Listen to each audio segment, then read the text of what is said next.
Hello बच्चों। तो question दे रखा है, इसमें एक आयोडोमेट्रिक एस्टिमेशन रिएक्शन दे रखी है जिसमें कॉपर 2 पॉजिटिव और आयोडीन नेगेटिव मिलकर के Cu2 I2 और I2 में कन्वर्ट होता है, और एक और दूसरा रिएक्शन दे रखा है इसी तरीके से। तो क्या कह रहे हैं कि 0.12 मोल्स ऑफ CuSO4 ऐड किया जाता है with excess of Ki solution, and iodine liberate जो होता है वो उसको जो है 120 ml ऑफ हाइपो के साथ रिएक्ट किया जाता है।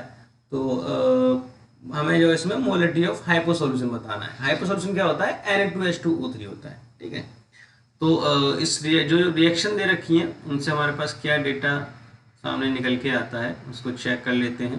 कि जैसे कि पहला रिएक्शन हमारे पास ये दे रखा है Cu2I2 प्लस I2।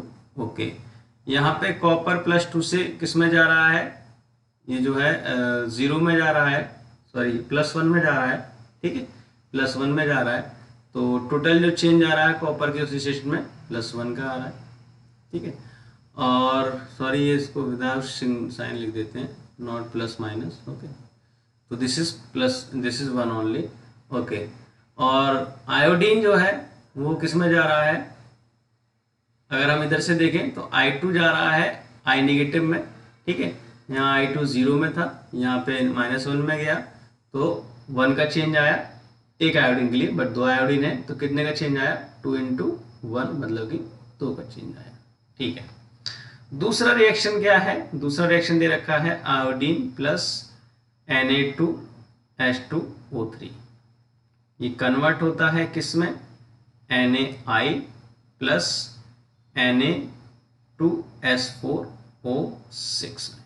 ओके, तो यहाँ पे आयोडीन तो वही सेम चेंज है। ओके, हेयर अगर हम बात करें सल्फर की, तो सल्फर कितने में जा रहा है, सल्फर यहाँ पे कितने में है, +2 में है, और यहाँ पे सल्फर जा रहा है 2.5 में। ठीक है, तो कितना निकलेगा यहाँ पे, +2 से 2.5 में 2 सल्फर जा रहे हैं, है ना। अगर 4 सल्फर है तो कितना हो जाएगा, 2 × 0.5, टोटल चेंज 0.5 का आया।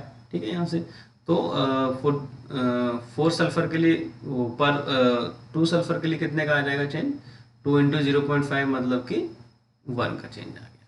ठीक है, तो बस इक्विवेलेंस को हम जो है सेटिस्फाई कर लेते हैं, आंसर आ जाएगा इक्विवेलेंस ऑफ Cu2 पॉजिटिव वो बराबर होगा इक्विवेलेंस ऑफ I2 के, है ना, क्योंकि ये इसके साथ टाइट्रेट किया गया है, और जो लिबरेट I2 होगा उसको टाइट किया गया है हाइपो सॉल्यूशन के साथ, तो ये इक्विवेलेंस ऑफ Na2H2O3 के बराबर भी होगा। Okay, Na2H2O3। Okay okay, so equivalence of this, equivalence क्या होता है, moles into N factor. Moles दे रखा है इसका कितना, 0.12 दे ही रखा है मोल्स, 0.12, एन फैक्टर की वैल्यू 1 है। ओके, इक्विवेलेंस ऑफ I2 की हम बात करें तो ये कितना दे रखा है, ये हमें नहीं पता, ये हम निकाल सकते हैं, बट ये जो है किसके बराबर है, इक्विवेलेंस ऑफ Na2H2O3 के बराबर है। तो डायरेक्टली इक्विवेलेंस ऑफ Na2H2O3 लिख सकते हैं इसको, Na2H2O3। ठीक है, तो 0.12 × 1 = 2। इक्विवेलेंस ऑफ दिस, इसका वॉल्यूम दे रखा है 120 ml।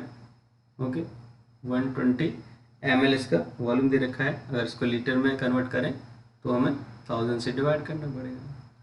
ठीक है, ओके, तो ये हो जाएगा 0.12 हो जाएगा। ओके, एंड इसका जो इनटू मोलरिटी M होगा। ठीक है, M × V, तो ये हो जाएगा इसका, एंड वैलेंसी फैक्टर की वैल्यू 1 है।